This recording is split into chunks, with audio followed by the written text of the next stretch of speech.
Hi friends, இது star cinemas. நாங்கள் இன்றைக்கி மாஃபியா படம் பார்க்க வந்திருக்கோம். இது எங்கே இருக்குன்னா அஜ்மன் கிராண்ட் மாலில் இருக்குது.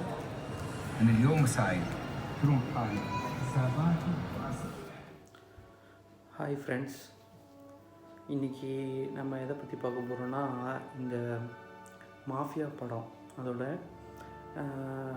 ரிவ்யூன்னு சொல்ல முடியாது. இது வந்து ஒரு ஜென்ரல் ஒப்பீனியன்,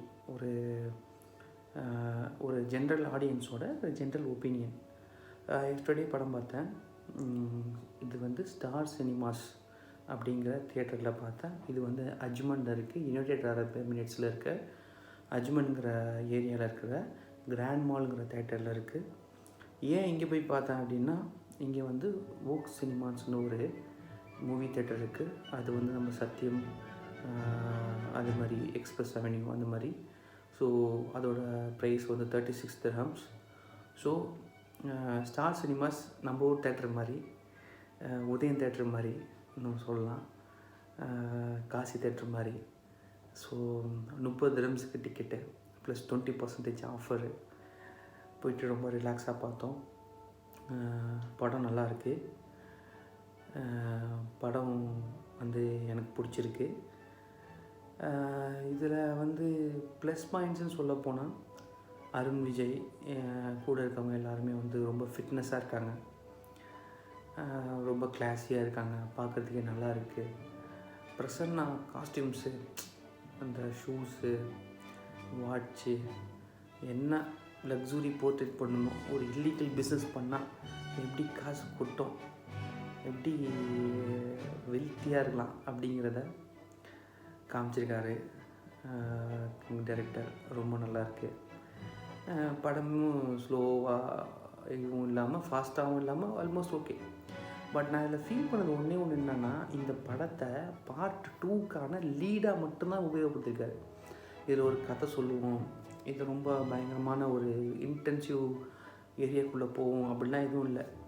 ஒரு கிளாஸியாக ஒரு கேங்ஸ்டர், அதே மாதிரி ஒரு ஃபிட்னஸான ஒரு போலீஸ்மேன், அவங்க 2 பேரும் எப்படி மீட் பண்ணிக்கிறாங்க, எப்படி அவங்க கூட நடக்கிற கான்வர்சேஷன், அவங்கள இருக்கிற இந்த மோதல்கள், இதெல்லாம் வந்து அழகாக காமிச்சிட்டு பார்ட் 2 இருக்குது அப்படின்ட்டு பண்ணிட்டாரு.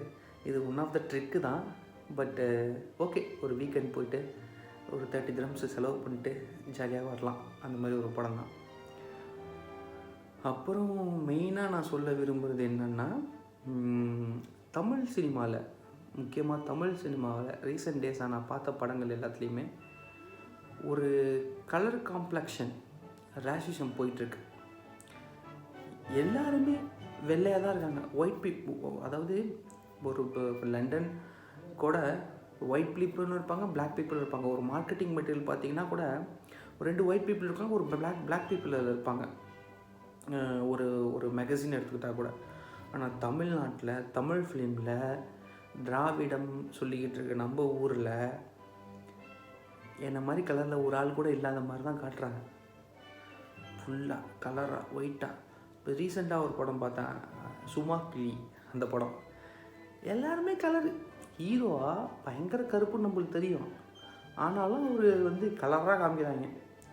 இந்த படத்துலேயும் என்னன்னே தெரியல எனக்கு, போலீஸ் கான்ஸ்டபிள், ஒரு 2 லாரி டிரைவரு, இவங்கள தவிர பாக்கி எல்லாருமே வெள்ளைன்னு படத்தில். ஏன் டஸ்கியான பீப்புள் நம்ம ஊரில் கிடையாதா, இல்லை வந்து கருப்பான கிடையாதா, இல்லை கருப்பு அழகு கிடையாதா? ஒரு ஒடிக்கால் வில்லனுக்கு அடியாள வராமல் வெள்ளையாக இருக்கான், அப்படியே பயங்கர மேக்கப்போட சூப்பராக இருக்கான். அதாவது கஞ்சா விற்கிறவன், போதைப் பொருள் விற்கிறவனும் கூட அழகாக தான் இருக்கான். சாரி, நானே சொல்லிட்டேன் பார்த்தீங்களா அழகுன்னு. வெள்ளையாக இருக்கான்.